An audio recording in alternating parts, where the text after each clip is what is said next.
Nah, kalau untuk switch sebenarnya di mana?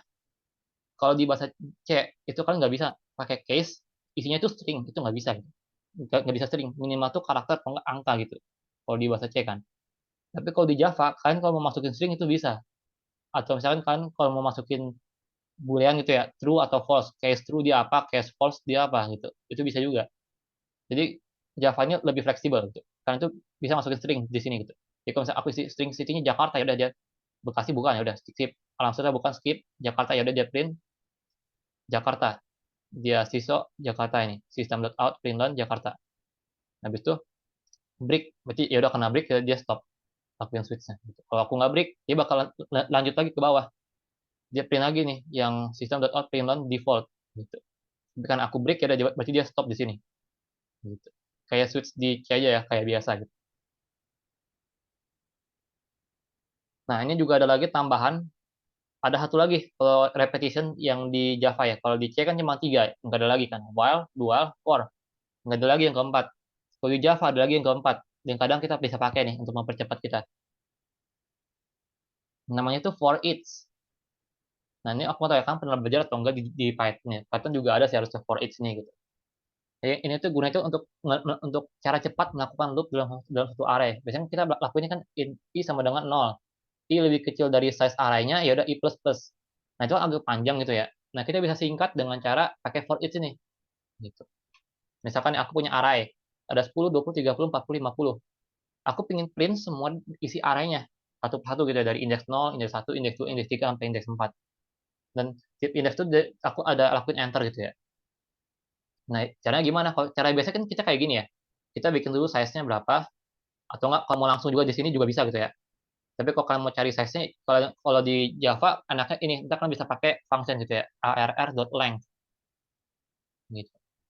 Nah, untuk yang ini, untuk yang tipe data primitif, dia tuh ada. Tapi kalau yang tipe data kelas lebih banyak lagi gitu. Tapi kebetulan yang tipe data primitif itu dia tuh ada dikit lah ya, untuk yang function-function gitu ya. Kalau di C kan, kalau tipe data primitif udah fix nggak ada function. Tapi kalau di Java, tipe data primitif sendiri itu pun kadang ada fungsinya, tapi dikit, nggak banyak gitu. Kalau kalian mau banyak function yang bisa kalian pakai, nah itu kan harus pakai tipe data yang kelas, yang integer, yang i-nya gede. Jadi ini tuh size-nya size array-nya. Misalnya dia tuh berarti 5 ya. 1, 2, 3, 4, 5. 5 size, 5 slot. Jadi aku masukin lah ke dalam for. For in i sama dengan 0. I kurang dari 5. Baru i-nya plus plus. Setiap kali dia ngelup. Plusnya sebanyak 1 gitu. Ya udah aku tinggal lakuin system.out.println ARR ke i. Udah dia print kan 10, 20, 30, 40, 50. Nah, ini tuh bisa kita singkat dengan pakai for each. Caranya gimana? Tinggal di for-nya kita ubah. Di for-nya tinggal in i titik 2 ARR. Artinya apa? Ya, aku mau bikin variabel i, ini tuh sebagai indeksnya, bukan sebagai indeks sih, lebih ke value dari indeks yang terkini gitu ya. Dan dia tuh mau dilakukan dari awal ARR sampai akhir. Kayak inilah, kayak ini, tapi dipendek jadi kayak gini. Dan dia tuh langsung printnya i. Kenapa bukan ARR i? Kalau di sini kan i-nya kan kita pakai kan 0 ini sebagai indeks gitu ya. Kalau di sini i-nya itu langsung ke value-nya. Jadi kayak in i titik 2 ARR i-nya tuh awalnya berarti 10. Kemudian tiap kali ngeloop dia maju satu. Tiap kali ngeloop maju satu. Tiap kali ngeloop maju satu lagi. Sampai kapan? Sampai habis ARR-nya, sampai di akhir ARR. Kalau ARR ada 1000 ya udah dia bakal maju satu-satu sampai 1000 gitu. Nggak bisa dia majunya dua gitu. Kalau dipakai for yang kayak gini kan kita bisa ya majunya dua-dua gitu ya. I plus sama dengan 2 gitu bisa. Atau enggak I plus sama dengan 3 itu bisa gitu. Atau enggak I min min. Nah, itu juga bisa gitu kan. Tapi kalau yang di sini yang for each dia itu otomatis dari 0, indeks 0 sampai yang terakhir. Dan dia itu langsung indeksnya tuh value-nya. Langsung akses value-nya, bukan indeksnya lagi gitu. Jadi makanya pas aku print langsung i-nya aja, nggak usah lagi pakai ARR kurung siku i gitu. Langsung i-nya aja gitu. Hasilnya sama gitu. Jadi ini tuh shorthand sih untuk dari yang in i sama dengan 0, i kurang dari size, i plus plus, ini bisa kita singkat dengan ini. Gitu. Nah, ini kepakainya kapan? Biasanya kalau kita mau lakuin ini ya sih, apa mau ngecek ya dari awal sampai akhir dari suatu array gitu. Kalau kita mau cek dari awal sampai akhir ya biasanya pakai ini gitu sih. Pakai yang for ini, for each gitu. Tapi kalau kalian belum terbiasa, pakainya juga nggak apa-apa sih gitu ya. Tapi ntar paling biasakan aja sih pakai ini juga gitu. Soalnya ini kan juga penting sih ini banyak di bahasa pemrograman juga itu. Jadi kalau kalian bisa ini, ya udahlah belajar bahasa pemrograman aja juga lebih mudah juga ntar. Nah, .lang ini untuk itu ya untuk ngecek size-nya gitu. Kalau misalkan di bahasa C kan kita harus isi dulu ya, kayak size-nya berapa gitu. Tapi kalau di sini ya kita bisa langsung pakai function gitu. Size awalnya kita nggak perlu tahu berapa nggak apa-apa gitu. Oh ya, ini bukan function ya. Aku salah. Karena dia itu nggak ada buka kurung, tutup kurung. Kalau function kan kita tahu kan ada buka kurung, tutup kurung gitu. Nah, kalau dia ini bukan function atau method gitu ya. Dia bukan itu. Karena dia itu nggak ada buka kurung, tutup kurung ya. Nah, baru apa dong namanya gitu. Nah, ini tuh biasanya kita sebut sebagai atribut. Atribut itu apa gitu? Atribut itu mudahnya kayak variabel yang ada di dalam satu kelas. Misalkan aku bikin yang tadi ya, public class mana? Yang ini. Nah, nih, kan di dalam public class ini kan di dalam satu kelas kan kita bisa bikin ada mainnya bisa ya. Kita bikin ada mainnya. Kita juga bisa bikin ada konstruktornya. Kalau kita mau bikin ada function juga bisa gitu kan. Kita tinggal bikin lagi public void bla bla bla. Mana contohnya bentar. Tadi ada kayaknya. Nah, yang ini aku bikin kan juga ya. Dia selain konstruktor, dia ada juga nih untuk functionnya gitu. Nah, selain ini kita juga bisa bikin namanya tuh variabel. Jadi di dalam kelasnya kita bikin ada variabel gitu ya. Misalkan di sini aku bikin kayak variabel global lah, kayak gitu ya. Kayak variabel global. Kalau di dalam sini kan in x-nya berarti ya udah x-nya hanya bisa dibaca di dalam sini. Kalau aku mau bikin variabel global, berarti aku bikin di luar sini kan. Misalkan di sini in x sama dengan 3. Ya udah x-nya bisa diakses oleh semuanya gitu. Nah, variabel global itu bisa diakses dengan dengan cara yang sama dengan kita akses function yang kayak .lang ini gitu. Di .length ini itu kita sebenarnya akses variabel global yang ada di dalam ARR ini. Sebenarnya pas kita bikin array itu otomatis masukin nih. Oh ini ada 5 nih. Jadi otomatis dia masukin ke dalam variabel globalnya sama dengan 5. Jadi ntar pas kita mau mau cari tahu nih size-nya berapa sih size dari array-nya? Aku tinggal print aja arr.length artinya tolong print dong dari dalam kelas ini yang length-nya ini berapa nih length array-nya gitu. Nah, length itu kan ada 5 ya udah dia print-nya 5 gitu. Jadi size ini isinya 5. Jadi mudahnya nih kalau kalian mau mau cari length-nya, kan tinggal nama variabelnya, nama array-nya dot length. Dan ini nggak pakai buka kurung tutup kurung. Nah, ntar taunya kapan nih pakai buka kurung, pakai tutup kurung sama enggak gitu kan agak banyak ya, capek belajar ya kalau misalkan diapain satu-satu gitu ya. Mana buka kurung, mana yang enggak gitu kan. Mana yang atribut, mana yang metode, itu kan bakal capek belajar kayak gitu kan. Nah, caranya kita kan tinggal pakai auto complete aja di Eclipse, kontrol spasi. Nah, ntar udah otomatis keluar, tinggal pakai aja, tinggal tinggal apa ya, tinggal pilih aja yang length. Tadi otomatis kasih tahu. Eclipse otomatis kasih tahu itu length-nya ada buka kurung tutup kurung atau enggak ada. Dia pakai bantuan ini lah, bantuan code editor gitu. Tapi kalau kalian code-nya di Notepad, ya udah harus ingat gitu, nggak ada autocomplete.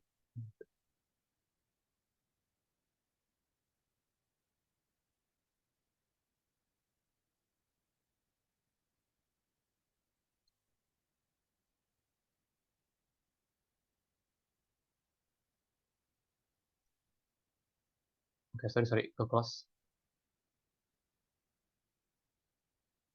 Nah, baik kita lanjut ya. Habis dari sini, sebelumnya ada yang menanya nggak? Switch, for each, function method, dan sebagainya. Kalau nggak ada, kita melanjut ke ini. Kita mau berubah, mau pindah-pindah tipe data. Jadi kan kita belum belajar kan. Kalau kita mau pindah-pindah tipe data, gimana caranya gitu.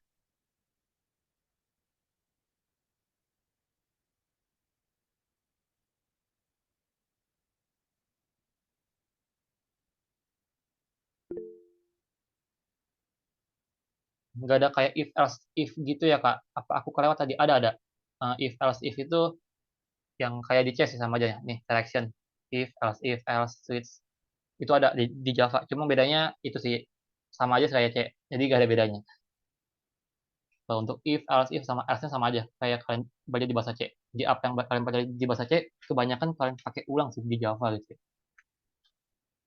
Cuma bedanya ubahnya cuma dikit doang sih. Kayak kalau switch dia bisa ada stringnya gitu. Kalau di C kan nggak bisa ya, case-nya ada string tuh nggak bisa. Terus habis itu bedanya apa lagi tuh? Kalau kayak misalkan function itu depannya ada access modifier kayak public kayak gini. Ini nanti kan pelajari lagi di teman-teman selanjutnya nih ada apa aja nih public gitu. Ada public ada apa lagi gitu. Nanti kan akan pelajari di teman selanjutnya. Kayaknya masih lama sih ya yang belajar yang bagian ini gitu. Tapi untuk sementara kalau bikin function atau method ya bikin kayak gini. Ada tambahan public aja di depannya gitu. Public spasi habis itu bikin kayak di bahasa C. Paling beda-beda sedikit kayak kayak gitu sih.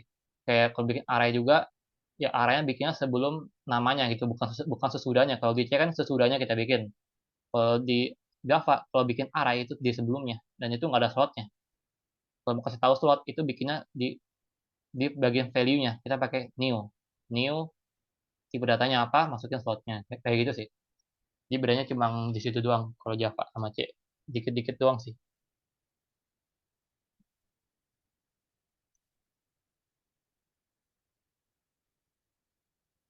Nah ada lagi kah yang mau nanya? Oke oke sama-sama.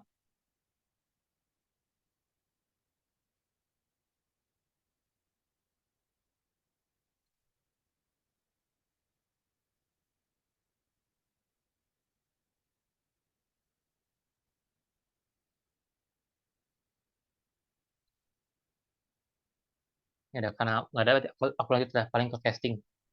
Casting ini apa? Casting itu buat ubah-ubah tipe datanya. Misalkan dari string ke integer, dari integer ke string, dari integer ke karakter, dari karakter ke string. Kalian pindah-pindah tipe data kayak gitu itu namanya casting. Nah, di Java tuh ada banyak castingnya. Kalau di C kan cuma primitif doang ya, cuma integer ya udah integer ke string gitu. Misalkan dari string ke integer, dari integer ke double, dari double ke integer lagi gitu. Atau dari integer ke long long in gitu kan. Tapi kalau di Java itu kan ada tipe data kelas ya. Jadi otomatis lebih banyak kombinasinya nih. Dari primitif ke kelas, dari sesama primitif, sesama kelas. Jadi lebih banyak kalau proses castingnya. Tapi mirip-mirip kok semuanya. Jadi kalau kalian udah dapat konsepnya, cara casting ya udah yang lainnya juga sama gitu. Kayak tadi lah kalau kalian udah dapet printlen, kalian udah ngerti cara printlen, kalian mau pakai yang print gampang gitu. Bedanya cuma dikit. Nah, aku ajarin dulu yang pertama ini tipe primitif ke tipe kelas atau wrapper kelas yang kita bisa kenal primitif ke tipe kelas. Nah, misal aku bikinnya ada A sama dengan 1. Ini primitif. Aku mau ubah ke bentuk wrapper kelas yang kayak gini, integer. Yang pakai yang kelas lah ya, yang I-nya gede, yang awalnya gede gitu. Nah, kan harusnya aku new integer A. Jadi kayak biasa aja langsung masukin. Atau kalau mau shorthand langsung A-nya. Jadi ini integernya kita ilangin juga nggak apa-apa. Integer B sama dengan A itu bisa atau integer B sama dengan new integer masukin A itu sama aja. Nah, besok kita tinggal print ya, A-nya berapa? 1. B-nya karena bentuknya itu wrapper class atau bentuknya tipe class, berarti kita harus harus pakai dot. Jangan lupa pakai fungsinya dot in value. Baru saja keluar 1. Biasakan tuh pakai dot in value-nya sih gitu. Soalnya kalau kalau enggak kadang kita bisa bikin bug sih, ntar dia tuh keluarnya malah aneh itu angkanya. Gitu. Nah, habis itu ada lagi tipe kelas ke tipe primitif. Sama juga kebalikannya berarti. Aku bisa aku bikin integer C sama dengan new integer 2. Aku mau pindahin ke dalam tipe data biasa yang primitif berarti in D. Aku mau pindahin ya udah gimana caranya? Ya udah aku print, aku return tipe datanya C dot in value. Udah, D ini udah otomatis dapat 2 dari si C. Udah pas aku print ya udah C dot in value 2. D-nya juga 2. Udah berhasil nih ke copy value-nya. Nah, ini ya, ini kalian tuh bisa singkat kok dari new integer 2 gini bisa jadi 2 kayak kayak gini. Atau kalau kalian pernah lihat bahkan ya, ada orang gitu ya, new integer integer tapi di dalamnya itu pakai petik 2. Dia malah pakai isinya dia tuh isi string, tapi isi stringnya ya angka sih, paling mungkin 2 tapi ada petik 2-nya gitu loh. Nah, itu dia tuh juga bisa loh gitu. Kalau yang kayak new integer petik 2 2 baru petik 2 lagi. Dia itu otomatis convert ke bentuk yang kayak gini, new integer 2. Jadi otomatis bisa gitu ya. Java tahu lah gitu. Jadinya nggak kalau di C kan udah pasti salah gitu ya. Nggak bisa integer pakai petik gitu. Tapi kalau di Java dia dia udah tahu oh ada petik nih berarti sedangkan tipe datanya integer. Oh maksudnya berarti dia tuh mau insert angka, tapi mungkin dari sisi human-nya salah nih, dari sisi programmernya salah salah ketik gitu. Jadi ya udah dia otomatis ubah ke bentuk apa ya? Ke bentuk angka gitu. Jadi kalau misalkan ada petik dua di dalam sini, itu nggak apa-apa sih. Gitu. Dia tuh otomatis convert ke bentuk kayak gini pas di run.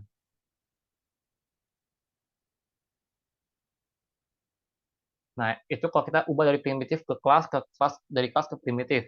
Nah, kita mau ubah dari sesama ini ya, sesama angka ke angka. Nah, ini untuk yang primitif ke primitif ke primitif. Misalnya dari int ke long atau float atau double ke sesamanya. Nah, contohnya kayak gini ya, aku udah integer itu 10.000. Baru aku udah bikin lagi long f. Aku mau bikin dia itu ke bentuk f, ke bentuk long gitu.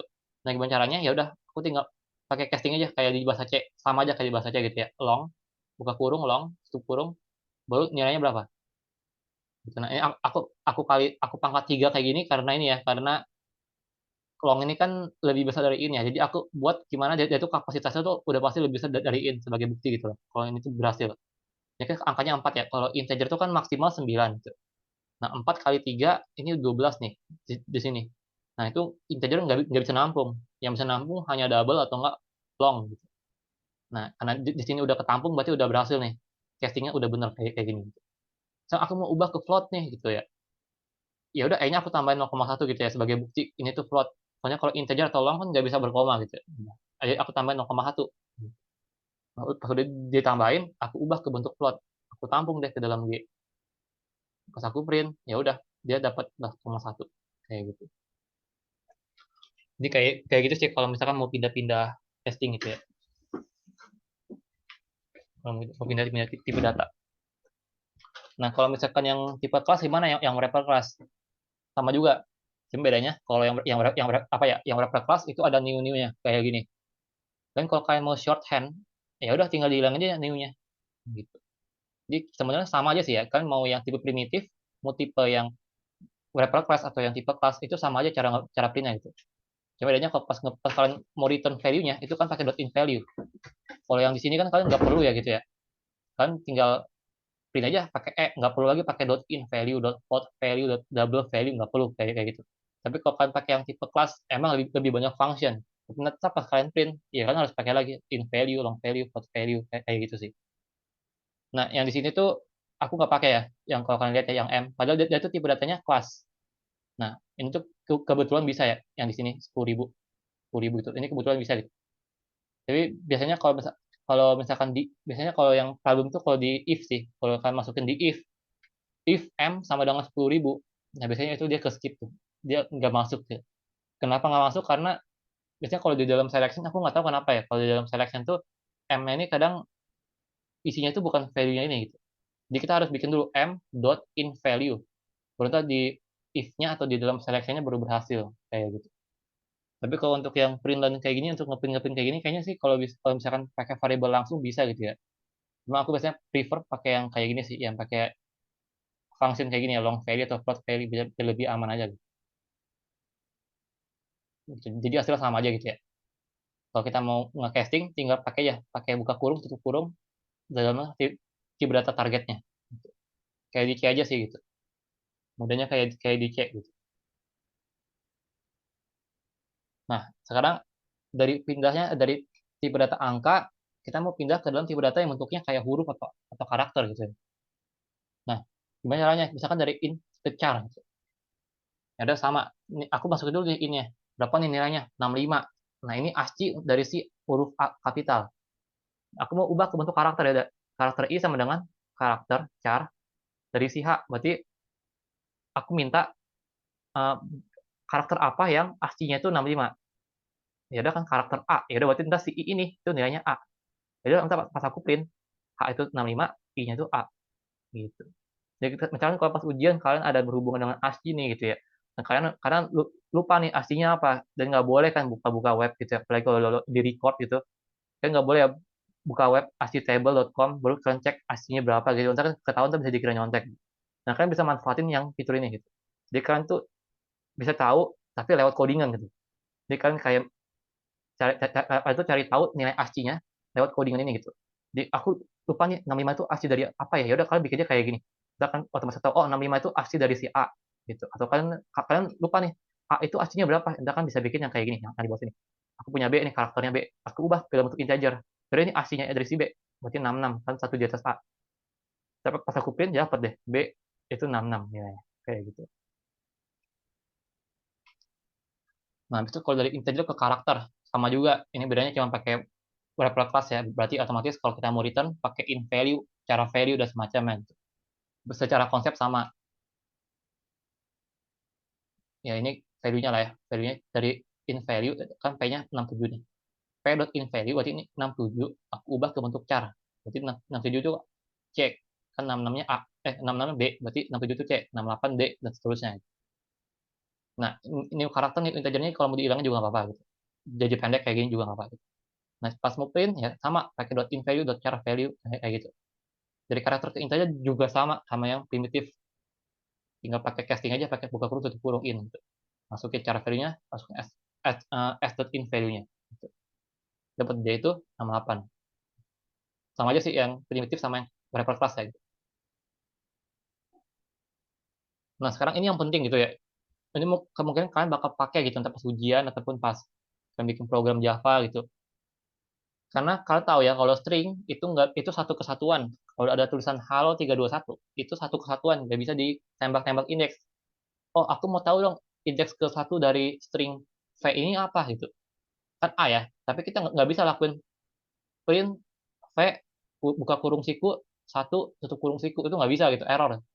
Nah, jadi kita harus ubah dulu ke bentuk array of char, baru kita bisa lakuin tembak indeks. Nah, abis tembak indeks, kalau kita mau balikin ke bentuk string lagi, misalnya kita pengen pakai suatu function, itu juga bisa. Gitu. Nah, di sini aku ajarin kalian gimana caranya buat ubah-ubahnya gitu. Nah, aku harap kalian bisa ingat juga sih ntar ya. Kan bisa review lagi. Soalnya ini bakalan kemungkinan besar itu bakal pakai nanti pas ujian itu. Kalau bisa ada kasus-kasus kalian butuh tembak indeks atau kalian butuh function dari suatu string, kalian bisa pindah-pindah dengan mudah gitu. Kayak ini ya string v. Berarti kalian masukin nih halo 1321. Aduh, aku pengen tembak-tembak indeks nih, tapi string nggak bisa. Ya udah berarti buat dulu ke bentuk char. Jadi kita bikin lagi nih variable char, array of char, kita bikin variable ya. Nah, lalu kita pakai function v.toCharArray. Ini function dari string. Pakai function .toCharArray. Ini itu maksudnya apa? Maksudnya ubah dari bentuk string ke bentuk array of char. Gitu. Jadi kita pakai v.toCharArray itu pakai function. Jadi otomatis di dalam W ini indeks 0 itu H, indeks 1 itu A, indeks 2 itu L, dan seterusnya. Gitu. Ini ubah dari string ke array of char. Pakai .toCharArray. Gitu. Dan tepat di print sama nih hasilnya, udah benar gitu. Nah, untuk kalau tadi kan kalau kalian lihat kan biasanya kan in value, cara value, baru ada lagi long value, float value dan semacamnya gitu ya. Kalau untuk string apa? Kalau string itu bukan string value ya, tapi dot to string.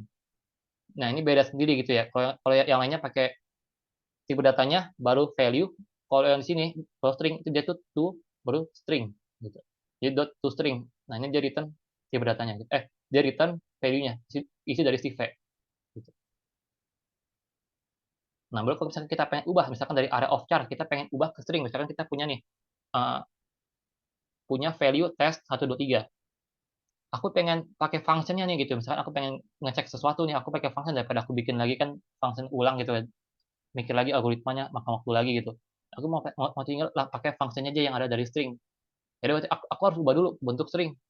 Jadi aku bikin dulu nih variable stringnya, string u, baru new string, masukin nilai dari stringnya gitu. Nah, ini cara kita ubah ke bentuk string gimana? Kalau yang tadi kan kita pakai tuchar array. Ini tuchar array-nya dari string ke bentuk array of char. Kalau dari array of char ke bentuk string, kalian pakai function di dalam tipe data string. Jadi string dot value of. Nah, masukin dari array of char-nya. Ini otomatis casting ke bentuk string. Gitu. Yang lain juga ada sebenarnya kayak integer dot value of. Berarti ntar yang ada di dalam sini itu di casting ke bentuk integer kayak gitu. Cuman yang itu aku nggak pakai karena kan kita biasanya di C itu kan kalau casting kan kayak gini ya, langsung pakai ini aja, pakai buka tutup kurung, jadi ya udah pakai ini aja gitu. Cuma kalau untuk string kayaknya nggak ada sih kalau buka kurung tutup kurung kayak gini ya. Jadi kita mau ngomong kita harus pakai function dari si tipe data string ini sendiri. string dot value of, masukin array of char yang kayaknya. Udah ya, otomatis itu udah keubah ke bentuk string dan ditampung di string u. Gitu. Nah, new string ini kembali lagi nggak mau ditulis juga boleh. Ada pas aku print udah tinggal print t-nya berapa, t123. Pas mau print u-nya ya udah u dot toString. Dapat t123 juga. Gitu. Nah, habis ini ada mainnya nggak? Kayaknya sampai sini. Oh, ada satu lagi ya, casting. Nah, ada satu lagi, aku lanjut dulu. Satu lagi nih, casting in long float double ke string. Jadi kan kita dari in ke char udah, dari char ke string udah. Sekarang kita mau dari in atau long atau float atau double ke string. Gimana caranya? Pakai yang value of. Jadi kita punya integer a 200. Kita pengen ubah nih ke bentuk string. Nah, berarti kita bikin dulu variable stringnya. Tinggal masukin lagi ya string dot value of, masukin deh nilainya. Ini 200 kan a, ada a masuk ke sini 200. Nah, aku juga bisa tambahin dengan misalkan rupiah gitu ya. Jadi aku gabung ini gitu. Yang 200 ini udah aku ubah ke bentuk string. Nah, baru di stringnya itu aku tambahin rupiah. Jadi ntar pas aku print si B-nya, nah itu 200 rupiah. Gitu. Mereka udah otomatis kegabung gitu. Kalau di bahasa C kan nggak bisa ya, kita langsung tambahin kayak gini pakai tambah. Nah, kalau di bahasa Java bisa, kan pakai tambah gini. Jadi ntar dia tinggal extend, tinggal nambahin lagi karakter-karakter di belakang gitu. 200 rupiah. Nah, ini kembali lagi ini bisa lagi kayak kalau kita nggak pakai dot to string gitu. Biasanya kalau ngeprint gini aman sih. Biasanya problem itu kalau udah mulai masuk if atau di dalam while kayak gitu, nah itu biasanya harus pakai in values atau enggak pakai dot to stringnya kalau buat validasi gitu ya. Nah, habis itu dari string kembalikannya sekarang dari string mau ke in atau log atau long atau float atau double. Aku punya string p 500. Aku pengen ubah ke bentuk integer ya udah, ubah lagi integer dot value of, masukin dari string p-nya nih, masukin p-nya. Udah otomatis ini udah berubah jadi integer. Gitu. Nah, ya, tempat aku mau print q.intValue dapat dari 500.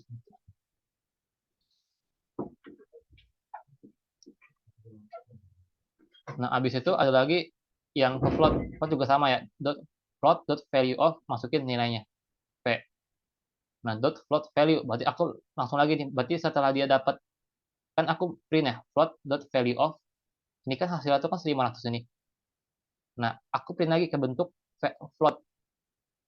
Karena kan dia itu kan tipe datanya float biasa gitu ya, buat nilai gitu. Jadi aku pakai float value lagi. Jadi kayak langsung gitu loh. Tadi kan aku yang kayak yang di sini. Nah, ini kan satu-satu ya, udah masuk ke S-nya, baru s.inValue. Nah, kalau yang tadi aku tuh langsung, jadi abis new integer kayak gini langsung .inValue gitu. Itu biar langsung masuk ke dalam tipe data yang primitifnya yang float ini. Tapi kalau kalian nggak mau langsung juga bisa sih, nggak apa-apa gitu ya. Ini float.value of p. Baru abis itu ntar ini ditampung dulu nih ke variabel tipe data kelas yang float. Bentuk dari tipe data kelas yang float itu kalian baru masukin ke dalam tipe data yang primitif ini yang float yang r float value gitu. Nah, itu bisa ya kayak gitu. Nah, habis itu kan tinggal pindah aja R gitu. Nah, ini nggak perlu pakai in value atau float value. Kenapa? Karena dia itu udah data primitif. Nah, ntar aku coba cari contohnya. Nah, kayak yang di sini ya. Kan kalau aku mau ubah ke bentuk yang long kayak gini kan aku harus pakai dot in value gitu ya. Nah, ini tipe data awalnya kan udah bentuknya yang kayak gini. Yang tipe data wrapper class kayak gini gitu. Kalau kalian mau, misalkan kalian mau ubah yang tadi itu, yang kayak gini nih, kalian mau ubah nggak nggak langsung berantai kayak gini ya, kan mau pecah gitu, berarti ya udah kalian bikin dulu float, misalkan float x sama dengan float dot value of p titik koma. Bentuk di float r-nya itu kan bisa bikin x dot float value gitu. Tapi kalau kalian mau langsung juga bisa kayak gini gitu. Jadi nggak hanya satu ya dotnya, ini bisa berkali-kali dia dotnya. Nah, ini ada catatan, string yang mau diubah ke bentuk angka harus mengandung value yang sesuai gitu ya. Misalnya mau ke integer, berarti isi stringnya itu nggak boleh 500.0.1 gitu. Kenapa? Karena integer itu kan nggak bisa berkoma ya. Jadi entah titik ini itu dia nggak bisa ubah ke bentuk angka gitu. Nah, dia bakal bingung gitu. Entah bisa error gitu. Jadi kalau misalkan kalian mau integer, berarti di dalam stringnya ini harus angka semua. Kecuali kalau misalkan kalian mau ubahnya ke float atau double. Kalau float atau double kan bisa ya pakai koma ya, pakai titik.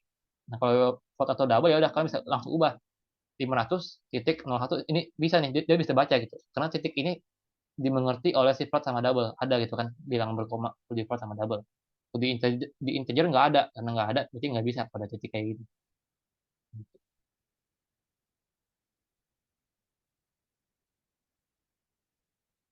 Nah ini kalau ini untuk rangkumannya gitu kalau mau casting gitu ya. Kalau mau conversion antara tipe data primitif sama kelas itu sama sebenarnya. Bedanya kalau kelas itu ya kalau mau return ya pakai in value, double value, to string, char value, ini tuh char array kamu ubah ke bentuk array of char dan sebagainya gitu. Nah, sama kalau misalkan mau convert tipe data, tipe kelas itu perlu pakai function value of. Yang kayak tadi ya, yang ini float.value of, integer.value of. Nah, kalau mau untuk beberapa kasus kalau mau pakai yang ini juga bisa gitu. Jadi ada dua cara gitu. Mau pakai yang casting kayak ini juga bisa yang tutup kurung ya biasa kayak gini. Atau kamu mau pakai value of juga bisa. Biasanya kalau yang kayak gini tuh bisa untuk semuanya sih ya. Jadi lebih lebih fleksibel yang ini gitu. Kalian pakai yang ini bisa untuk semuanya gitu. Tapi kalau yang pakai yang casting pakai yang buka kurung tutup kurung kayak gini, itu biasanya untuk beberapa doang gitu. Kayak misalkan karakter ke integer atau dari integer ke float. Tapi kalau dari string ke integer aku kayaknya aku belum coba sih itu. Itu bisa atau enggak gitu. Dari string ke integer gitu ya.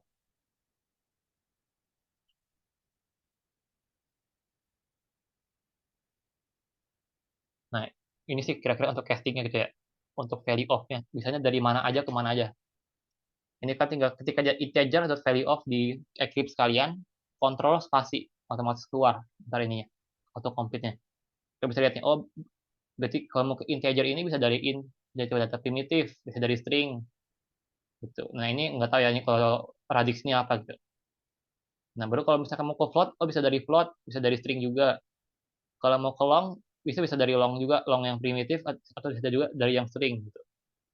Kalau misalkan mau ke string, itu bisa dari apa aja? Bisa dari boolean, bisa dari char, bisa dari array of char, bisa dari double, bisa dari float, in, long, dan lain-lain gitu. Baru kalau misalkan mau ke karakter, oh cuma bisa dari karakter yang biasa doang, yang tipe data primitif. Gitu.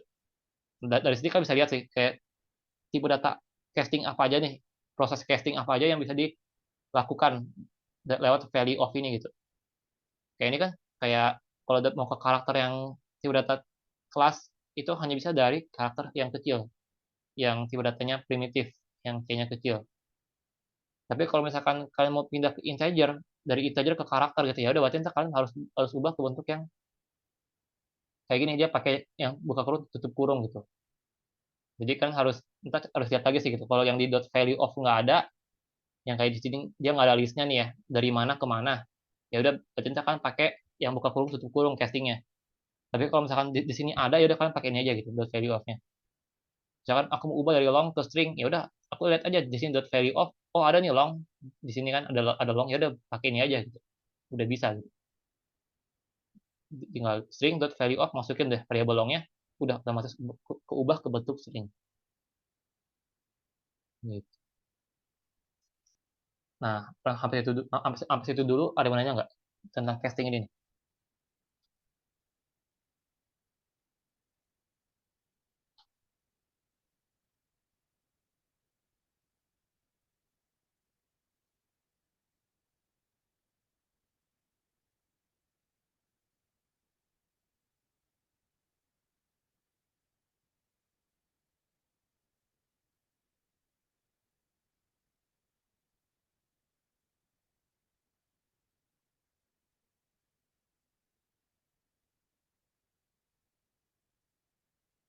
Oke, kalau nggak ada aku lanjut ya.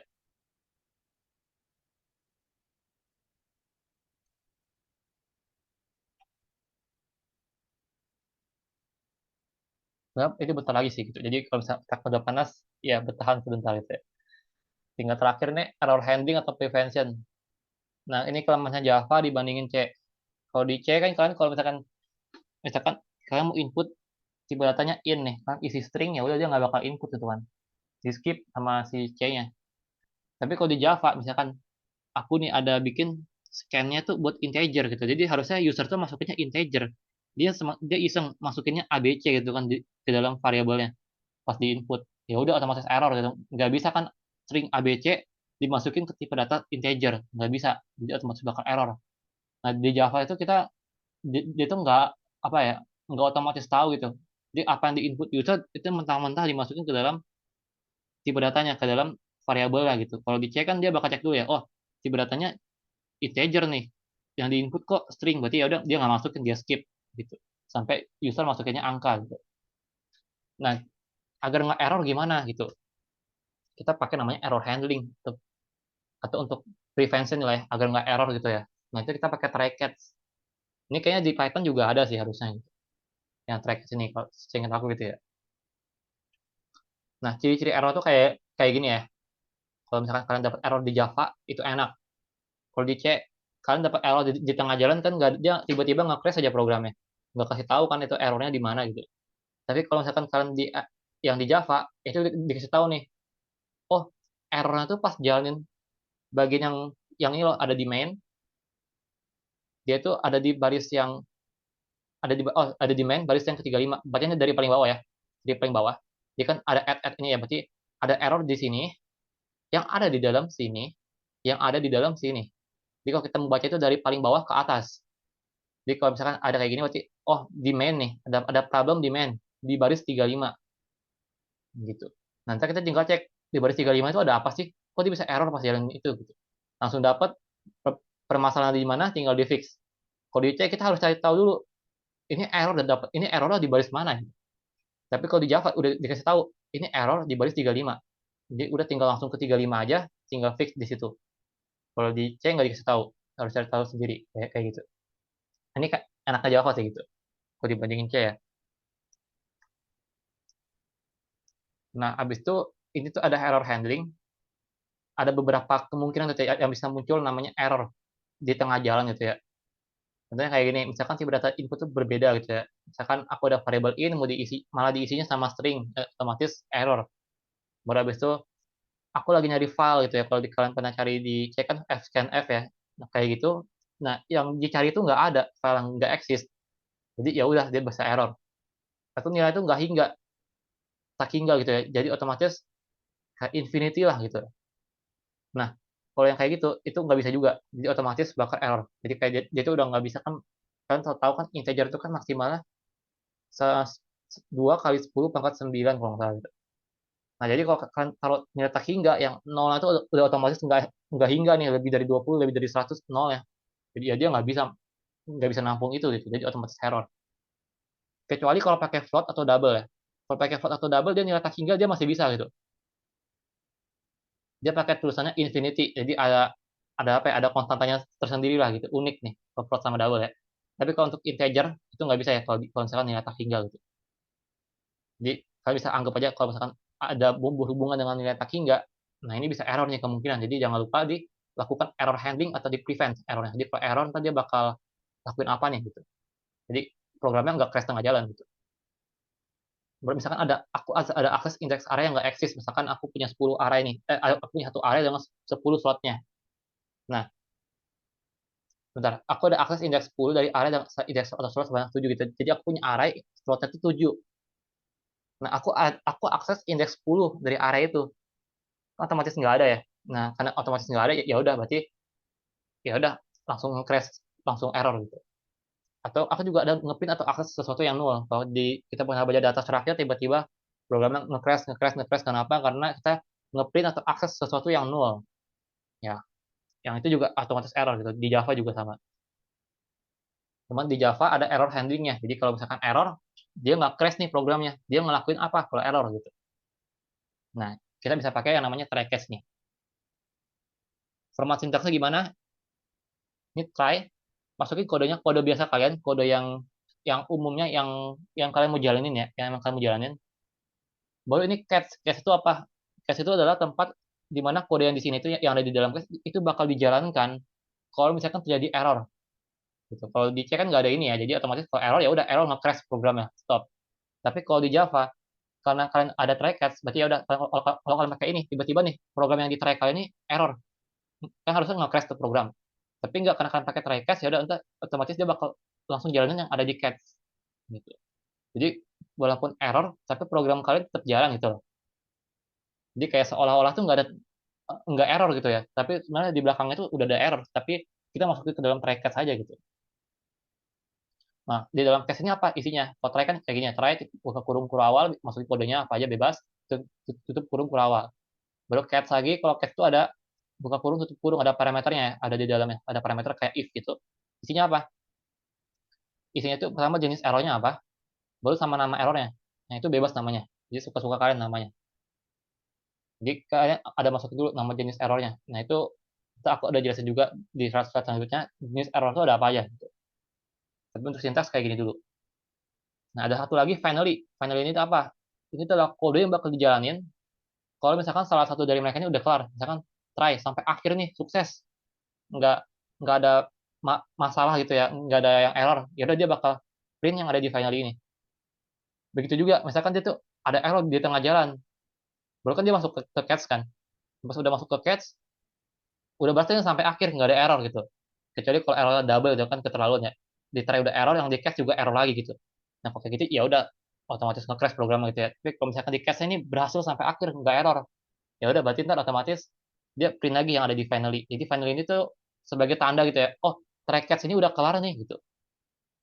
Jadi dia bakal print yang finally ini gitu. Sebagai tanda kalau try catch udah kelar. Nah, sama ini tuh mirip if ya gitu ya. Try sama catch. Kita cuma bisa pilih istilahnya kalau udah masuk catch, ya udah ya program yang ada di try ini di stop.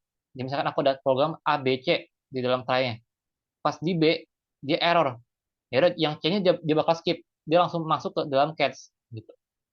Tapi kalau misalkan seandainya di dalam try-nya ada kode A B C sampai C ini sukses berhasil sampai akhir. Ya udah dia catch-nya dia skip, dia nggak masuk ke catch sama sekali. Jadi catch-nya hanya dipakai kalau misalnya muncul error. Kalau nggak muncul error dia nggak bakal pakai sama sekali. Nah, ini ada cara kerjanya ya. Dia jalankan semua kode yang ada di dalam try-nya. Kalau nggak ada error sampai akhir, ya udah dia skip catch-nya, lalu jalankan finally-nya. Tapi jika seandainya ada error, walaupun hanya satu, saat sedang menjalankan kode di dalam try-nya, maka dia akan otomatis langsung masuk ke dalam catch-nya. Nah, catch dengan jenis error yang sesuai. Jadi kan error itu ada banyak jenis ya. Dia bakal masuk ke dalam jenis catch yang jenis errornya ini sesuai gitu ya, sama yang dia tuh error itu di bagian mana gitu.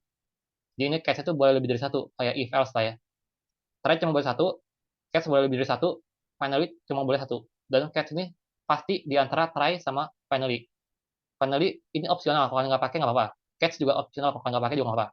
Tapi kalau untuk struktur pasti kayak gini, try, catch, finally. Finally pasti selalu paling akhir, try pasti selalu paling awal. Dan catch itu pasti setelah try gitu. Nggak mungkin dia tuh apa ya, di sebelumnya try gitu. Jadi catch dulu baru try itu nggak mungkin itu. Jadi try dulu baru catch baru finally. Urutannya kayak gitu. Nah, catch-nya lebih dari satu boleh. Jadi misalkan catch ada apa, baru tuh bawahnya lagi catch lagi apa, bawahnya lagi catch lagi apa, baru tuh terakhir finally. Nah, itu boleh. Gitu. Nah, kita ke contoh kali ya. Oke, sebelumnya ini ada gambar. Bentar.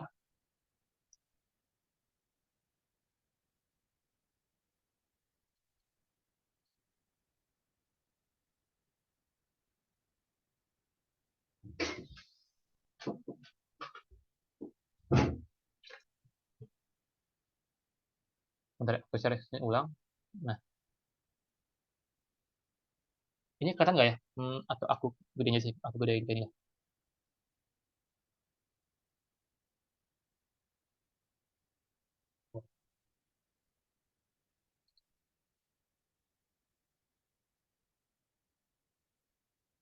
Nah, aku paling pakai ini aja, ya, pakai yang PPT yang normal ya. Nah, ini ada jenis-jenis errornya. Yang pertama input mismatch. Ini tuh kalau tipe datanya salah. Jadi kalau misalkan tipe datanya salah, kayak dia integer, kode inputnya string. Nah, itu dia bakal masuk ke dalam jenis error yang ini, input mismatch exception, nama errornya.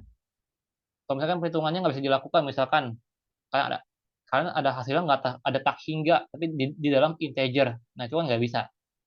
Error yang ini. Nah, baru atau nggak, kan ada akses sesuatu yang null. Errornya yang ini. Atau misalkan programnya lagi jalan tiba-tiba nge-crash. Nah, itu yang ini. Sebenarnya yang semuanya nge-crash ya gitu. Kalau program lagi jalan tiba-tiba nge-crash ya itu ini errornya gitu. Jadi ini tuh semua kalau kita nggak handle sama errornya pas program lagi jalan itu bakal tiba-tiba nge-crash. Jadi ini semua itu sebenarnya masuk ke dalam sini. Jadi kalau kita pakai yang namanya runtime exception, berarti ini tuh udah mewakili ini semua. Gitu. Ada lagi exception, itu tuh mewakili semua jenis error atau exception. Jadi semua jenis error nggak peduli namanya apa, nggak peduli jenisnya apa, dia tuh bisa diwakilkan sama satu error ini. Itu yang paling tingginya lah. Ini mewakilkan semuanya. Nah, ini aku ada hierarkinya, ada exception. Ini yang paling atas ya, dia mewakili semua jenis error. Semua jenis error dia wakilkan nih. Mulai lagi yang runtime exception. Ini kalau misalkan lagi jalan, program tiba-tiba error gitu kan. Nah, itu ada lagi, dia tuh mewakilkan semua yang ada di bawahnya. Jadi kayak hierarki lah, kayak istilahnya kalau di perusahaan gitu ya, kan ada banyak tuh ya diagramnya, ada apa ya, tingkatan-tingkatannya gitu. Tingkatan yang di atas itu bisa mewakili yang di bawahnya gitu. Dia itu bisa mewakili arithmetic, class case exception dan sebagainya gitu. Namun illegal argument exception juga bisa diwakilkan, dia itu juga bisa mewakilkan number format exception dan seterusnya gitu. Nah, masing-masing ini tuh sebenarnya ini sih apa namanya, kalau mudahnya gitu ya, kan banyak ya error gitu, kan nggak mungkin ada satu-satu juga sih. Kalau satu-satu juga benar mungkin, cuma butuh waktu yang lama gitu. Dan nggak banyak sumbernya, jadi kan harus harus baca, banyak-banyak baca di internet, di dokumentasi dan semacamnya gitu. Jadi kalau misalkan mau di ujian atau misalkan pas mau kerjain program pakai Java, biasanya pakai ini sih, langsung aja ke dalam exception-nya. Jadi kita pakai itu exception-nya nih. Jadi kayak dia tuh udah langsung cover lah semua jenis error. Jadi kita udah nggak usah pusing-pusing lagi sama namanya gitu. Kalau misalkan yang kita pakainya, yang misalkan yang index out of atau yang mana ya, yang null pointer exception, berarti kan dia otomatis kalau dia akses null, baru ntar dia jalanin catch-nya itu. Tapi kalau tiba-tiba yang terjadi ternyata arithmetic exception, ya udah dia nggak bakal jalanin yang ada di null pointer exception ini. Jadi otomatis yang arithmetic exception ini itu bakal error, bakal nge-crash, karena kita cuma set atau kita cuma setting dia tuh kalau error itu null pointer exception doang yang kita bikin, dia itu baru, oh kalau dia tuh errornya ini, yang ini yang null pointer, ya udah berarti ntar dia bakal jalinin apa gitu. Tapi kalau dia dapatnya tiba-tiba errornya arithmetic, ya udah dia bakal otomatis nge-crash programnya gitu. Jadi untuk agar kita bisa cover nih semua jenis exception, biasanya sih kita pakainya langsung dari exception yang atas ini. Jadi dia tuh langsung mewakili semua jenis apa exception atau error gitu. Jadi kalau errornya apapun jenisnya, ya udah pasti aman, nggak bakal nge-crash tuh program. Dia bakal jalanin yang ada di dalam exception ini gitu. Karena dia tuh udah mewakilkan semua error yang ada. Sampai itu codingannya ntar abis ini ya. Kita langsung code-nya abis ini.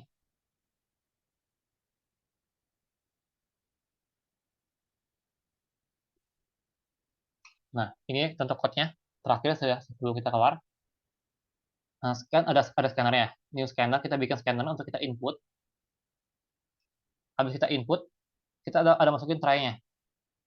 Sini. Jadi kita ada lakuin scan. Aku minta scan X ya. Aku lakuin yaitu input integer scan.nextIn. Aku lakuin getchar gitu ya di scan.next line ini. Itu penggantian di C, pengganti getchar. Udah aku print X-nya. Kalau misalnya udah berhasil, artinya aku print nice, sukses. Nah, tapi kalau misalkan gagal, ya udah berarti ntar di sini aku tulis nih jenis errornya apa. Aku kasih tahu yang tadi itu ya, exception yang mewakili semua jenis error. Jadi nggak peduli errornya apa, pokoknya kalau error dia bakal jalanin yang ada di sini gitu. Nah, ini nama variabelnya ini bebas ya, mau kayak atau apa gitu ya, jadi ini bebas. Tapi ini kita jarang pakai sih biasanya gitu. Iya, paling ya udah isi aja gitu ya, biar biar sintaksnya nggak problem gitu. Nah, kalau misalnya udah semua jalan ini, yang try sama catch udah sukses, bentar dia jalanin finally-nya gitu. Keluar dari try catch-nya. Udah dia print program selesai gitu. Nah, misalkan nih aku coba ya, aku isi 100. Aman dong. Kan 100 integer. Ya udah berarti aman, dia lanjut lanjut. Dia print X-nya 100. Next sukses. Udah selesai kan di try, udah semuanya udah dijalani di try, yang di catch dia skip. Karena nggak ada error. Catch ini hanya untuk kalau error dia apa yang akan dilakuin. Baru finally dia jalanin. Keluar dari try catch. Dari try catch, baru program selesai. Program selesai. Terus seandainya nih, aku isi, dia itu ABC, aku iseng gitu kan ya. Dimintanya integer, aku isinya ABC gitu. Nah, otomatis kan di sini error nih dia. Karena di sini error, ya udah, otomatis dia bakal keluar ke sini, ke dalam cache-nya. Nah, dia bakal cek kan, errornya apa nih. Kalau misalkan beda tipe data, tadi kita belajar itu, tipe data itu input mismatch exception nih. Dan dia itu bisa diwakilkan oleh si exception ini. Jadi kalau walaupun aku isi, dia itu yang di sini exception, sedangkan kan dia itu errornya kan input mismatch. Nah, dia tetap bisa jalan itu yang di sini. Itu karena exception ini udah mewakili input mismatch exception. Jadi dia print, iya error nih. Udah query try catch, program selesai. Jadi walaupun kalau di C udah otomatis pasti error, udah pasti otomatis nge-crash tengah jalan kan. Gitu. Udah, nanti kita nggak bisa prevent lagi kayak gini. Gitu. Tapi kalau di Java kita bisa prevent kayak gini. Jadi walaupun hanya ada error, itu program tetap bisa selesai dengan baik. Ini ada cara kerjanya gitu ya, yang aku jelasin tadi. Ini ada satu contoh lagi yang terakhir. Ini kalau catch double gitu ya. Tadi aku bilang kan kalau catch bisa lebih dari satu gitu. Ya. Ini sama juga sih. Ini aku scan ada X sama Y gitu ya. X next dot next in, aku input X-nya, baru aku gecar, aku input Y-nya, baru aku gecar juga, baru aku print X bagi Y. Nah, X bagi Y. Nah, aku print gitu kan. Isinya berapa. Kalau udah selesai, nice, sukses. Kalau misalkan ternyata inputnya tuh mismatch, ya udah berarti ntar aku print tipe datanya salah. Tapi kalau ternyata errornya itu jenisnya arithmetic exception, misalkan datanya tak hingga gitu ya. Nah, apa yang aku print nggak boleh tak hingga gitu. Lalu kalau misalkan hanya yang ketiga, dia itu exception-nya ya ini yang general lah ya. Kayak istilahnya exception lainnya atau error-error lainnya. Nah, itu aku bakal masukin ke dalam sini.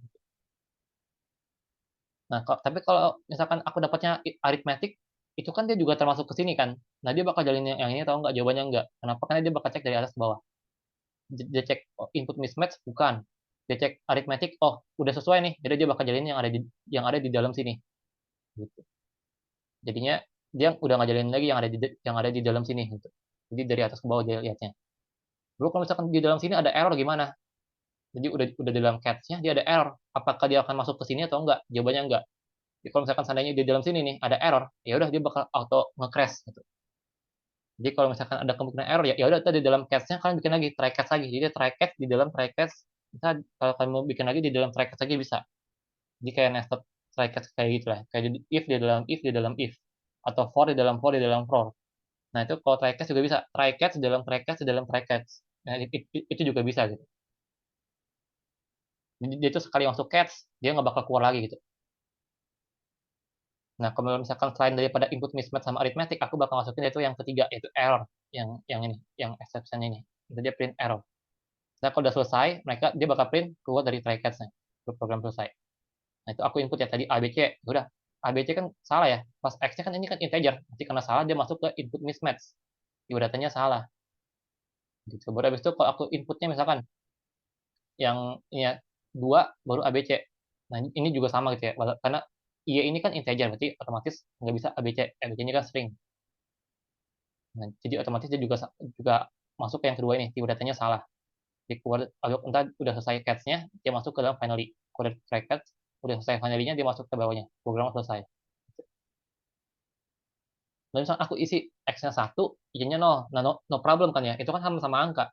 Tapi pas aku print, itu X bagi Y, 1 bagi 0. 1 bagi 0 kan tak terhingga ya.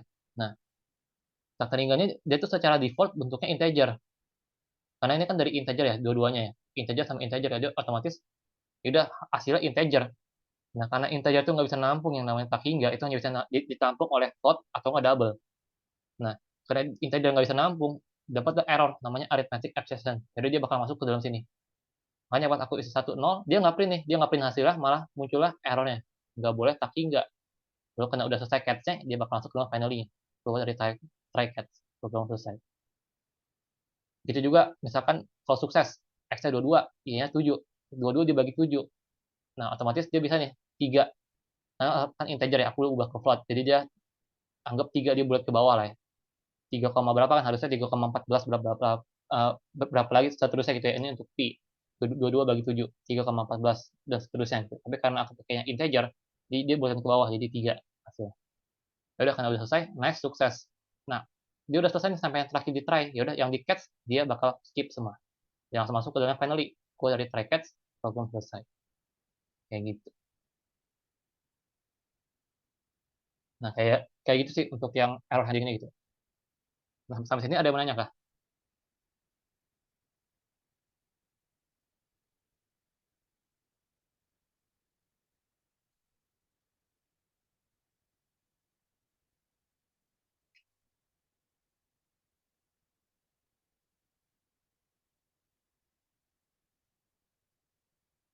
Ini kalau melihat code-nya.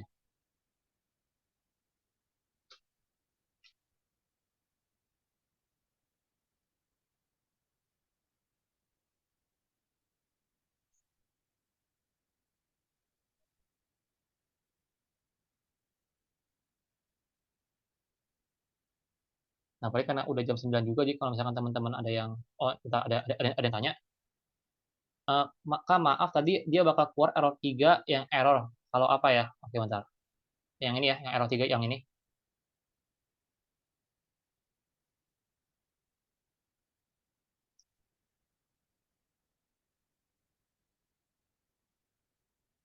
Oh, yang ini ya. Nah, yang ini kan yang error 3 dia itu bakal keluar kalau apa? Kalau misalkan dia itu error, tapi dia itu nggak ada nih di input mismatch kan misalkan aku error nih. Jadi yang error yang 3 ini ya. Misalkan aku ada contohnya di sini nggak? Oh, di sini nggak ada contohnya. Coba slide selanjutnya. Oh, ini ada nih. Ya, jangan, bentar. Ada lagi habis. Nah, nih, yang ini ya contohnya errornya. Tapi paling aku coba jelasin dulu dari sini ya. Yang pertama, yang tadi, yang error 3-nya itu keluar kalau kapan? Misalkan nih, aku ada code di sini, tiba-tiba dia tuh null pointer exception. Error itu jenisnya null. Jadi kayak aku akses sesuatu yang null. Nah, dia cek di sini, catch-nya. Ini input mismatch. Sedangkan aku ini kan nullnya error. Errornya itu kan null. Berarti nggak sesuai nih. Karena nggak sesuai, dia skip. Dia cek lagi catch selanjutnya. Catch selanjutnya itu arithmetic exception. Sedangkan dia tuh yang errornya tuh null pointer exception. Jadi otomatis kan beda ya. Oh, beda jenis nih. Nggak bisa. Dia cek lagi selanjutnya. Ini catch-nya tuh exception. Tapi aku kan null pointer exception. Tapi null pointer exception itu bisa diwakilkan oleh si exception ini. Kalau kita lihat dari yang apa ya, yang hierarki tadi itu, hierarki lah, nah itu hierarki yang ini null pointer exception yang di sini itu dia itu bisa diwakilkan oleh si exception gitu. Nah, karena bisa diwakilkan, ya udah berarti ntar, oh berarti sesuai nih yang ini, karena sesuai, ya udah berarti ntar dia bakal print error yang ini gitu. Jadi ini tuh sebenarnya untuk mewakilkan semua error kalau dia tuh bukan input mismatch sama bukan arithmetic. Kenapa? Kalau input mismatch ya udah dia masuk sini gitu kan. Kalau arithmetic ya dia masuk sini, tapi kalau selain itu ya dia masuk sini gitu. Gitu. Di exception ini bisa diterima oleh semua jenis error sih. Semua jenis error kecuali arithmetic sama input mismatch. Kenapa? Karena input mismatch sama arithmeticnya udah dibikin di atasnya itu. Dia cek dari atas ke bawah. Jadi nggak mungkin kalau misalnya kalian tuh error itu input mismatch tiba-tiba masuknya ke exception itu. Kenapa? Karena kan input mismatch di sini gitu. Jadi udah otomatis pasti masuk ke sini. Gitu. Kecuali kalau exceptionnya kalian taruhnya di atas gitu. Kalau taruh di atas kan dia cek input mismatch. Masukkan nih ke exception. Maksud karena masuk ya udah berarti dia print errornya gitu. Tapi karena ini di paling bawah, dia kan cek dari paling atas ke bawah. Jadi kalau misalkan kalian ada errornya input mismatch, berarti dia bakal masuk ke sini. Jadi yang bawahnya enggak, dia nggak masuk. Gitu. Kayak gitu. Oke, oke, oke. Sama-sama. Oke, ternyata masih ada ya. Coba kita lihat. Ada berapa banyak lagi? Oke, tinggal dikit. Nah, ini cuma jenis lainnya sih ya. Ini sama sih kodenya. Yang tadi yang ABC kan ya. Ini ABC, ini udah. Ini juga udah. Satu bagi nol juga udah. Oh, ini cuma keulang sini. Contoh dua atau lebih jenis error. Ya, ini juga sama ya. Ini sama sama yang sebelumnya. Nah, ini ya, ini yang jenisnya kalau misalkan aku pakai float. Di sini aku tambahin float. Kalau aku tambahin float, misalkan satu bagi nol, itu bisa sukses infinity. Dia itu ada ya, kalau float atau double. Yang nggak ada itu kalau integer atau long, itu dia tuh nggak ada infinity. Tapi kalau float sama double, dia itu ada dibikinnya infinity. Udah dia naik sukses, habis itu keluarkan dari try-nya, masuk ke finally-nya, keluar dari try catch. Program selesai. Gitu. Nah, karena float juga, jadi kalau pas 22 bagi 7, ya 3,14 koma nih. Dan cuma 7, 7 digit ya. Ntar kita bisa bikin jadi 8 sih kalau mau. Ntar tinggal bikinnya persen 8F. Nah, itu bisa ntar. Gitu. Jadi kalau misalkan kalian mau bikin infinity gitu, nah itu pakai float atau double. Jangan jangan pakai integer biasa lah. Nah, ini ada lagi namanya throw. Throw-nya apa? Ini cuma mudahnya ini sih. Kalian lagi jalanin try ya, lagi jalanin try-nya, lagi jalanin, tapi di tengah jalan kalian pengen nih, kan nggak ada error ya, aman-aman aja di tengah jalan gitu, di tengah jalan aman-aman aja kan pengen dia tuh pindah ke Cats gitu. Jadi walaupun nggak ada error, kalian pengen dia tuh pindah ke Cats. Caranya gimana? Kan Cats ini hanya bisa masuk kan kalau misalkan ada error ya. Sedangkan kalau kalian nggak ada error kan kalian nggak bisa masuk ke Cats-nya. Tapi misalnya di codingan kalian kan tuh pengen nih kalau kasusnya muncul kayak kasus tertentu dalam kondisi tertentu, dia itu masuk ke dalam cache-nya walaupun nggak ada error. Nah, caranya gimana? Berarti caranya ya kita bikin error buatan gitu ya. Jadi walaupun nggak ada error ya kita bikinnya tiba-tiba ada error gitu. Misalnya kayak gimana? Contohnya kayak gini. Misalkan aku pengen scan X sama Y-nya. Tapi kalau Y-nya itu 100, aku pengen dia itu masuk ke dalam exception yang ini. Aku pengen dia itu dianggap error, tapi yang null pointer exception. Ya udah aku tinggal bikin errornya. Bikin error sama kayak bikin variabel ya. Tapi variabelnya karena ini n-nya gede kan ya. Kalau misalkan kita bikin error kayak exception kayak gini, n-nya gede, null pointer exception, berarti ya ini bentuknya tipe datanya kelas, bukan primitif ya. Primitif itu yang tadi doang, yang in, float, double, dan semacamnya gitu. Tapi kalau udah kayak scanner, null pointer exception yang di C itu nggak ada gitu ya, itu kayak suatu hal yang baru gitu, kayak tipe data yang baru. Nah itu tipe datanya kelas, jadi kita bikinnya itu pakai new null pointer exception gitu.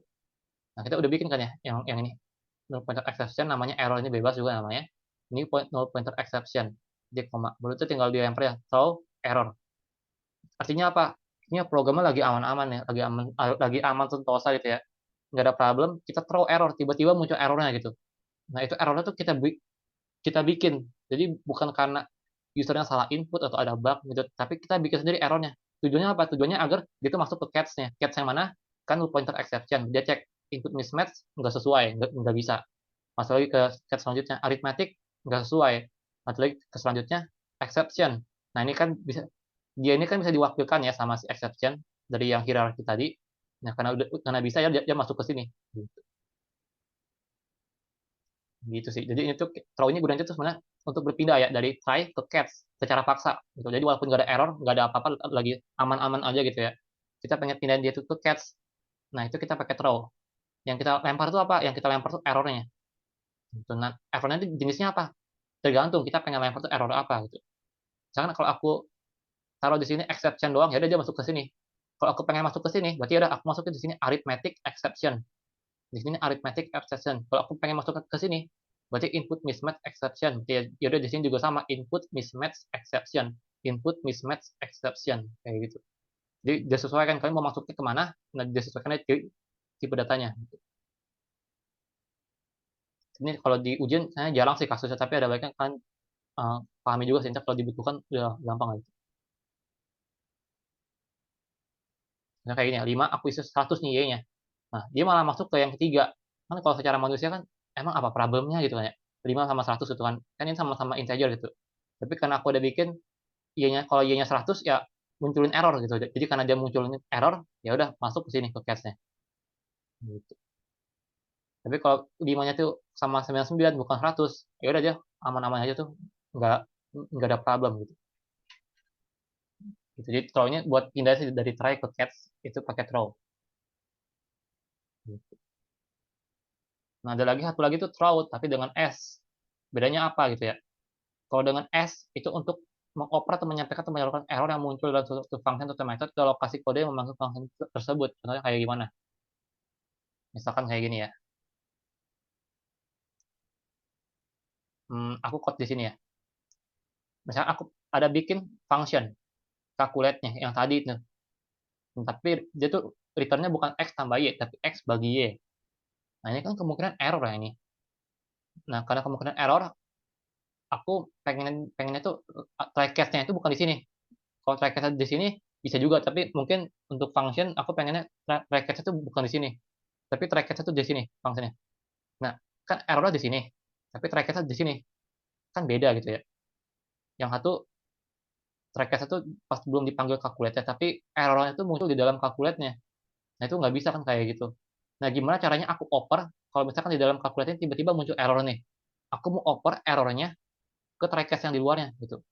Nah jadi pakai throws. Throws apa? Nah ini tinggal tinggal apa ya? Tinggal kasih tahu aja sih jenis error yang mau dioper itu apa. Nah, aku pengen oper semua jenis error, jadi ya udah aku tulis exception. Kalau misalnya kalian pengen, aku cuma pengen oper arithmetic exception aja, ya udah tinggal tulis aja terus arithmetic exception kayak gitu. Nah, ini scanner scan. Ya dan ini kan new scanner tinggal masukin gitu. Ini scanner biasa. Contohnya ini, menurut ini try, aku masukin x-nya berapa, y-nya berapa gitu kan. Lalu aku calculate nih x sama y-nya. Kalau bisa berhasil naik sukses. Yang lainnya juga sama nih sama tadi yang sebelum. Nah, baru aku coba nih 100 sama 0. Ya. Kan 100 masuk sini ya, yang ini, yang x sama y. 0-nya masuk ke y, yang di sini. 100 sama 0. Pas masuk ke calculate, in x sama in y, berarti 100 bagi 0. Kan otomatis error, karena dia itu integer tipenya. Integer in. Karena tipenya integer, berarti otomatis nggak bisa dibagi 0. Nggak bisa tak hingga. Otomatis error di sini. Baru karena dia itu ada throws exception, berarti ya udah dia oper errornya keluar dari sini. Jadi di sini muncul error gitu. Karena di sini muncul error, ya udah try-nya ke ke detect nih sama si try. Oh, ada error. Ya udah karena ada error dia bakal cek itu errornya apa. Errornya itu exception. Nah, exceptionnya itu apa? Ini kan ada banyak ya isi exception. Ada yang arithmetic, ada yang null pointer, ada runtime dan macam-macam. Nah, tadi yang dia oper apa nih? Yang di oper itu tadi kan arithmetic exception. Ya udah dia oper lewat exception ini masuk ke calculate. Calculate ini baru kan muncul error arithmetic exception ke detect sama si try. Dari try ini dia tinggal cari di catch mana yang arithmetic exception. Ini input mismatch nggak sesuai, nggak bisa. Masuk ke arithmetic, oh ini sesuai nih, ya udah karena sesuai aja dia print, nggak boleh pakai nggak. Berarti nggak keluar dari binary-nya, keluar dari try catch-nya. Gitu. Tapi kalau misalkan hanya suksesnya ini 100 bagi 30 kan aman ya 3 gitu. Udah karena sukses ya udah kayak biasa aja gitu. Jadi kalau cuma error aja gitu ya, dia bakal ngebantu operin lah gitu. Kalau misalkan di dalam sini kan udah yakin udah fix nggak mungkin error, ya udah nggak usah pakai ini gitu ya. Tapi kalau ada kemungkinan error untuk mencegahnya, nah kalian bisa pakai throws ini gitu. Throws exception atau namanya apalah gitu. Biasanya sih kalau mau kalau bisa dia tuh pengen bisa nge-oper semua jenis error, ya pakainya exception yang paling atas itu di hierarki. Tapi kalau kalian pengennya, oh enggak, aku pengen function ini hanya bisa nge-oper arithmetic doang. Ya udah berarti tulis aja di sini throws arithmetic exception gitu.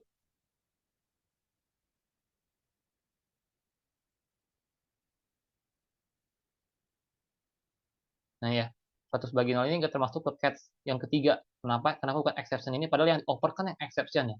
Kalian lihat. Maksudnya yang ke sini gitu. Exception yang di atas ini, yang di sini, itu gunanya itu untuk ngasih tahu apa aja sih, oh jenis error yang boleh dioper gitu. Jadi yang dioper tuh belum tentu exception, bisa aja arithmetic, bisa aja null pointer dan macam-macam. Dan karena tadi yang error itu karena yang pembagian, berarti kan arithmetic. Udah berarti dia masuknya ke arithmetic punya. Gitu. Nah, itu untuk yang error sih. Dia ada try catch, finally, throw, sama throws. Ada 5 sintaks itu. Try catch, finally, sama throw, sama throws. Yang sering kalian pakai apa? Yang sering kalian pakai itu cuma try catch sebenarnya, yang kayak gini nih. Yang kayak gini sebenarnya yang kalian sering pakai. Finally ini kalian nggak pakai juga nggak apa-apa ya. Nggak taruh di bawahnya aja kan udah jadi finally juga gitu loh. Cuma ini paling untuk ngasih tahu sih kalau kalian kerja sebagai tim gitu ya, ngasih tahu ke yang lainnya loh. Oh, yang ini tuh sebagai bagian dari strike catch-nya, jadi kalau strike catch-nya hilang ya ini juga ikut hilang. Nah, biasanya tuh kan cuma try satu, catch satu doang. Catch satu pakai exception aja, jadi semua error udah error pokoknya muncul di sini gitu. Biasanya kayak kayak gitu sih. Tapi kan nggak tahu ya soal ujian kayak gimana. Kalau hanya dibikin agak susah dikit, ya udah bisa lah yang kayak gini. Gitu. Tapi minimal yang kayak gini harus ngerti sih. Yang try catch ini wajib banget untuk bisa ngerti gitu. Untuk yang try catch-nya. Gitu.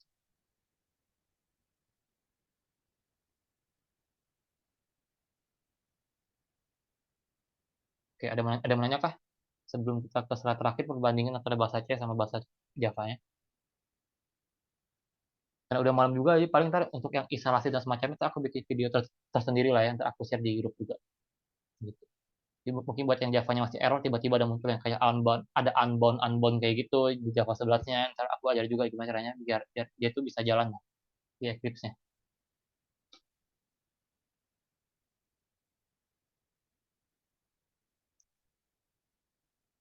Ya, ya udah, karena nggak ada menanya, aku lanjut ya. Kalau ada yang nanya, chat aja nggak apa-apa ya. Ntar aku bisa jelasin lagi. Yang ini terakhir, yang perbandingan antara bahasa C sama bahasa Java. Sama, cuma lebih panjang ya, panjang dikit lah ya, 32 ini kan ada spasi-spasi juga sih.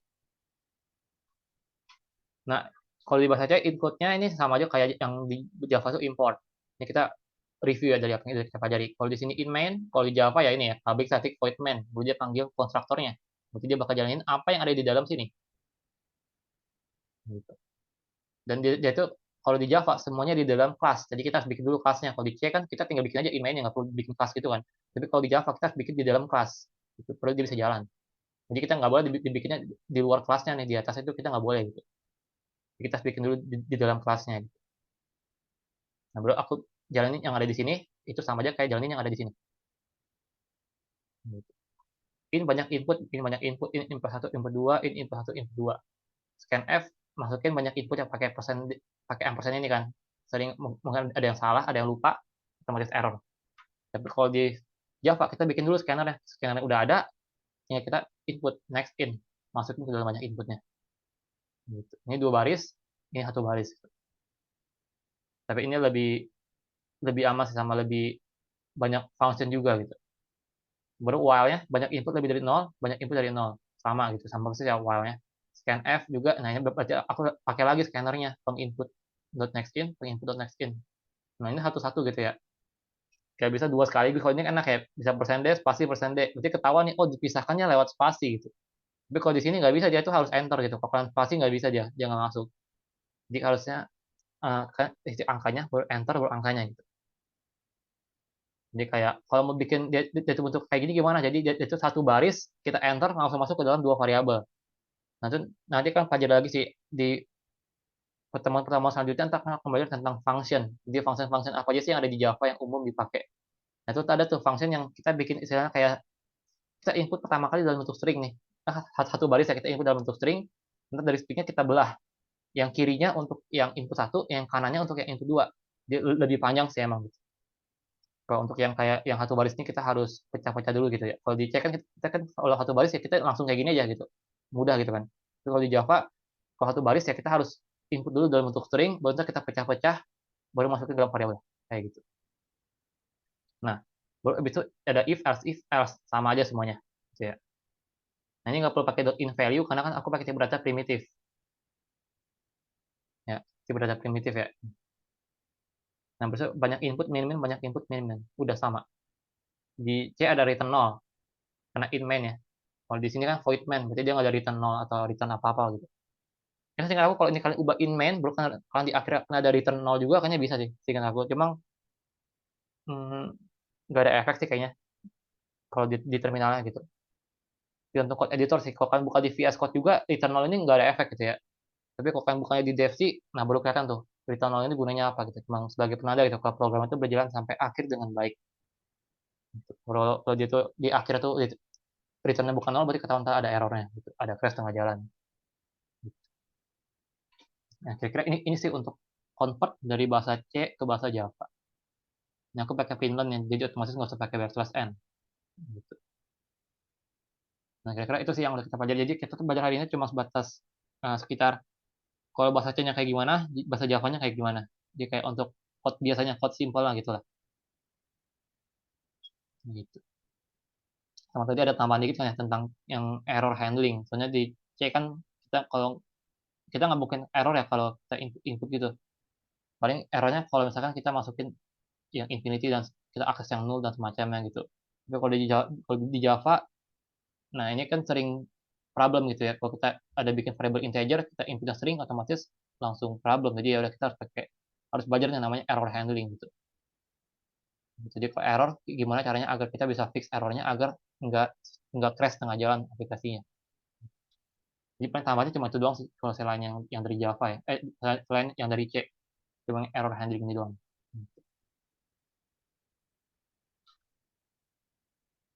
Nah, yaudah paling pertemuan kita segitu dulu. Ada yang nanya nggak ya? Tentang apa gitu? Dari awal sampai akhir sih bebas semua yang mana.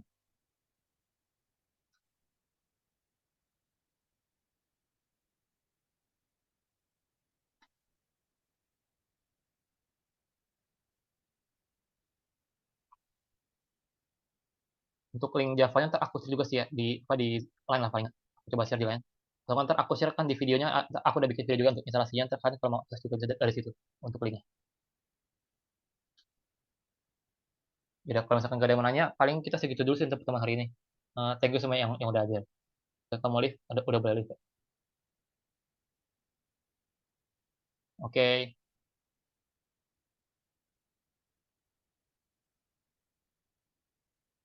oke, oke.